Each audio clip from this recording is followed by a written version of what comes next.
વડોદરા મહાનગરપાલિકાના નવા municipal commissioner તરીકે અરુણ મહેશ બાબુએ વિધિવત રીતે ચાર્જ સંભાળી લીધો છે.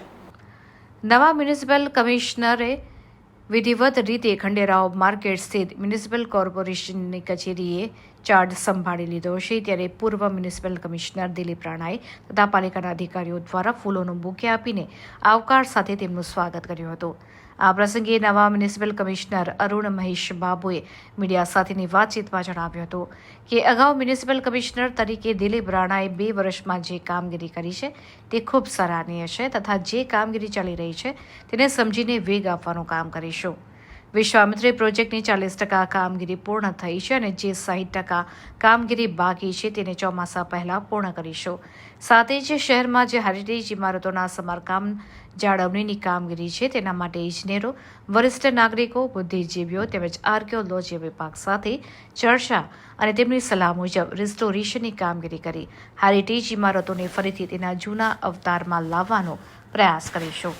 વડોદરાના વિકાસને વેગ મળે તે માટેની કામગીરી કરવા માટે અમે તથા અમારી ટીમ કટિબદ્ધ છે. શહેરમાં જ્યાં જ્યાં પાણીની સમસ્યા છે ત્યાં હાલમાં ટેન્કર થકી પાણી પૂરું પાડવામાં આવશે.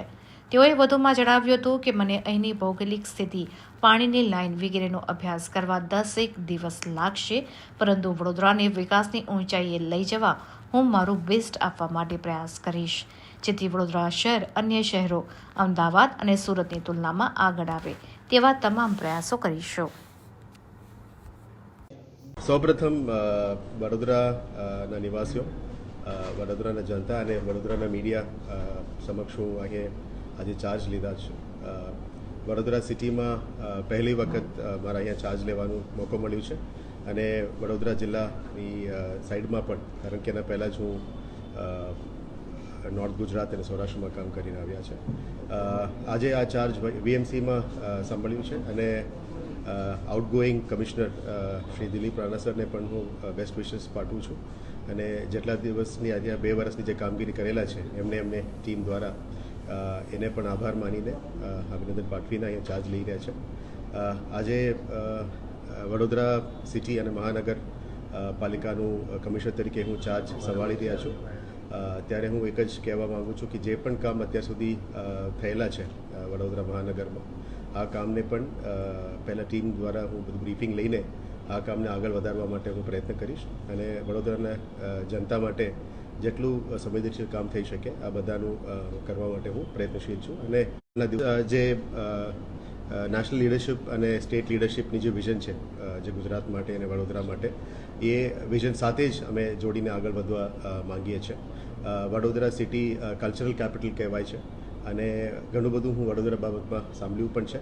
એટલે જેટલા પણ કામગીરી અત્યાર સુધી સિટીમાં થયેલું છે એને પોલિટિકલ બોડી અને એડમિનિસ્ટ્રેટિવ વિંગ સાથે મળીને પબ્લિકના જનતાના ઇનપુટ્સ લઈને અમે આગળ કરવા વિચારી રહ્યા છે.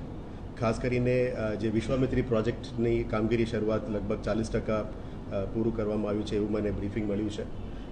જે રિમેનિંગ 60% છે આ 60%ને પણ અમે જે સર્વિસીસ, મ્યુનિસિપલ સર્વિસીસ પહોંચાડવાનું છે એના ઉપર 100% અમે બહાર મૂકવાનો પ્રયત્ન કરીશું. એક મહત્વનો સવાલ છે, રાજકોટમાં પણ ફરક પડી રહી છે. ભાવાર્થે જ આપણી વિકાસના કામની વાત કરી. આપ જે શહેરમાં આવ્યા છો મ્યુનિસિપલ કમિશનર તરીકે, એ શહેરનો ઉલ્લેખ મુખ્યમંત્રી સાહેબ મને એકવાર કરી ચૂક્યા છે કે અમદાવાદ, સુરત, રાજકોટ વિકાસમાં આગળ છે, વડોદરા પાછળ કેમ? તો આ સવાલ આપણે પણ કદાચ આગળના સમયમાં પૂછશે વર્ષ પછી, તો આપ કઈ રીતે? એટલે હું ફરી એ જ કહેવા માંગુ છું, જે આગળની કામગીરી થયેલું છે એ સરસ કામ જ થયું છે. આટલા સુધી તમામ અધિકારીઓ, ચૂંટેલા પદ જે કામ કર્યું છે એ સરસ કર્યું છે. આવનારા દિવસોમાં એને કેવી રીતે વેગ આપી શકાય એના ઉપર અમે વિચારવું જોઈએ. કોઈ ટિપ્પણી કરવાનું મારું ઈચ્છા પણ નથી, but we will do our best. અને એવું કંઈ થયેલું હશે તો we will try to do more for Vadodara, જેથી કરીને આ બાકી 3 શહેરના લેવલમાં પણ કેવી રીતે પહોંચી શકીએ એના કરતાં આગળ વધવાનો પ્રયત્ન કરવાનું મારું ટીમ સાથે હું પરામર્શ કરીને આગળ વધવાનું કહીશ. I wish to say that I was also a part of INTAC chapter Rajkot, જ્યારે અમે ઇન્ટેક કલ્ચરલ કન્ઝર્વેશન માટે કામ કરેલા હતા. અત્યારે ઇન્ટેક સેલ પણ કાર્યરત છે. So heritage conservation will also be a priority.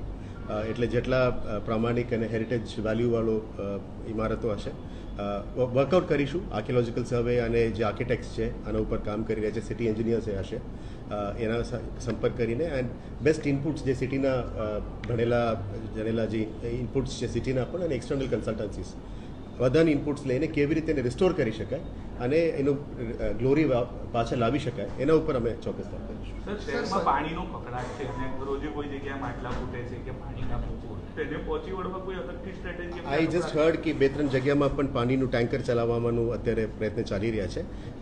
Systems હશે સિટીમાં જે સિસ્ટમ છે મારે સમજવાનું થોડું સમય મને જોશે. Probably within a week or 10 days આનું સિસ્ટમ હું જાણી લઈશ. અને અગાઉ પણ I was working in a corporation, તો આ જ રીતનું પણ અહીંયાનું બેસ્ટ પ્રેક્ટિસીસ જે ભારતમાં હશે અને પાણીનું સમાધાન કરવા માટે અમે પ્રયત્ન કરીશું. પણ within the limitations and scope જેટલું થઈ શકે અમે કરવા પ્રયત્ન કરીશું. સર, સ્વચ્છતાની હરોળમાં વડોદરા 33માં ક્રમે છે. બહુ પ્રયત્ન કરે, ઇન્દોર બી ગયા, સિક્કિમ પણ ગયા, પણ હજી ત્યાં છીએ. એમાં એ દ્રષ્ટિએ કેવી રીતે આપણે આગળ વધીશું? I again promise you will try to do the best. અને જે સિટીની અંદર ચોક્કસ ટૂર કરીશ, ટૂર કરીને દરેક વોર્ડ અને ઝોન્સનું સમજવાનો પ્રયત્ન કરીશ. એટલે ટૂર કરતાં મને સમજમાં આવી જશે કે સિટીનું કયા વિસ્તારમાં કયા વધારે સફાઈ જોશે અને કયા ટીમને વધારે કામ મૂકવું પડશે એ જોઈશું. We will also try to implement the સ્વચ્છ ભારત મિશન અર્બન જે મોડાલિટીઝ છે અને ગાઈડલાઇન્સ છે. અને અગાઉથી આપ જાણો છો કે સ્વચ્છતા સર્વેક્ષણ પણ ચાલતા આવતા હશે. તો એ જે ગાઈડલાઇન્સ છે એના પ્રમાણે પાછા વડોદરાને કેવી રીતે આગળ લાવી શકે એના ઉપર ચોક્કસ અમે કામ કરીશું. નાગરિકો કરતાં અહીંયા પાલિકા દ્વારા ગંદકી વધારે થઈ રહી છે. Actually problem is that. I wish not to comment on that. We will work together. Thank you. શહેરવાસીઓને કોઈ અપીલ, કોઈ સલાહ? રોડ રસ્તાની વાત કરીએ, ચોમાસા પહેલા જરૂર હોય છે તો વડોદરાને વિપક્ષ દ્વારા ભુવા નગરી નામ આપવામાં આવ્યું છે, એટલે ભુવાઓ ભેટ થશે. થોડું મારે સમજવાનું ટાઈમ જોશે. રોડ રસ્તાનું કામગીરી, રિસર્ફેસિંગનું કામગીરી અથવા ફ્રેશ કામ જે થતું હશે we will understand. City engineers જો તે પણ હું પરામર્શ કરીશ. અત્યારે હું કમેન્ટ ના કરી શકું તો જ્યાં સુધી હું અસલી ના જોઉં ત્યાં સુધી કમેન્ટ કરવાનું યોગ્ય ના રહેશે. એટલે I will talk to the team and we will try to do the best. એટલે નગરજનોની સેટિસ્ફેક્શન થાય આ જ રીતનું કામ કરવાનો પ્રયત્ન કરીશું. સર, શહેરવાસીઓને કંઈ અપીલ, સંદેશ? ઓકે, સૌપ્રથમ વડોદરાને સિટીઝન્સ માટે મારી અપીલ છે. જે રીતનું મીડિયાના મિત્રો પ્રશ્ન પૂછતા હતા, આઈ રિક્વેસ્ટ સૌથી પહેલાં સ્વચ્છતા ઉપર અમે થોડું ફોકસ કરીએ કે કોઈ પાન ગલ્લાનીથી વધારે પાન થૂકે નહીં, દિવાલ ઉપર થૂકે નહીં, ટોયલેટ્સમાં થૂકે નહીં. એટલે થોડું જરૂરત પડે તો કડક પગલાઓ પણ લઈશું જેથી કરીને સિટીની સ્વચ્છતા સારી રીતે જાળવી શકે. સેકન્ડ પ્રાયોરિટી જે પોટહોલ્સની રોડ્સની આપણે કહેતા હતા એ ઘણા બધા સિટીઝન્સની પણ કદાચ ફીડબેક છે. એટલે વી will try to do the best. જેટલા પોસિબલ અને શક્ય ખરું અમે વી will try to do the restoration of rods. And third is the drainage problems. એટલે ડ્રેનેજ ઉપર અને જેટલું પાણી નિકાલ કરવાનું છે, મને કહેવામાં આવ્યું છે કે ગાયકવાડ વખતનું જૂના ડ્રેનેજ સિસ્ટમ્સ બહુ સક્રિય છે, એને કેવી રીતે પુનર્જીવિત કરી શકે એના ઉપર જ કામ કરીશું. આઈ એમ નોટ ટેલિંગ અમે તોડીને બધું નવા બનાવીશું, પણ how do we activate those existing systems. જે તે વખતનું અહીંનું જે જનસંખ્યા હતી એના કરતાં 10 ગુણા વધી ગયું હશે. એટલે આના પ્રમાણે જે સિસ્ટમ્સ એક્ટિવેટ કરવાનું છે, જેટલા મારા ટેન્યોર રહેશે આના ઉપર પણ ફોકસ કરીશું. And maximum possible will try to get the water flowing in Vishwamitri also, જેથી કરીને કદાચ મોન્સૂનના સમયમાં તકલીફ ના પડે એના બાબતમાં જે ચોક્કસ પગલાં લેવાનું છે. અગાઉના કમિશનરે પણ બહુ મહેનત કરી છે. So we will try to work out that.